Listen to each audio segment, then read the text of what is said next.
Hello guys, in this video I'm gonna show you how to update Facebook Messenger on Android.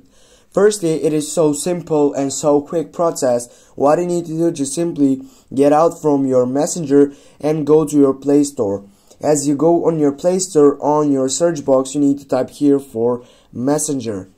When you get that, go for the application, type on it, and here as you can see the application is not updated.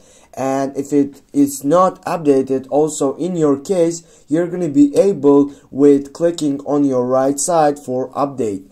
But if you have the latest version of Messenger, you're not going to be able to update it again, because in your right side you're going to be just having an option for open. Now we'll need to go on update, and here as you can see the update has been started. Now we need to wait to get that verified by Play Protect, which is the most safest and the most religious version of Play Store. Now as you can see the installing is continue. Now also as you can see our Messenger is now updated. What I need to do is just simply go and open up the latest version of Messenger. Thanks guys for watching. Don't forget to hit that like and share the video. See you soon.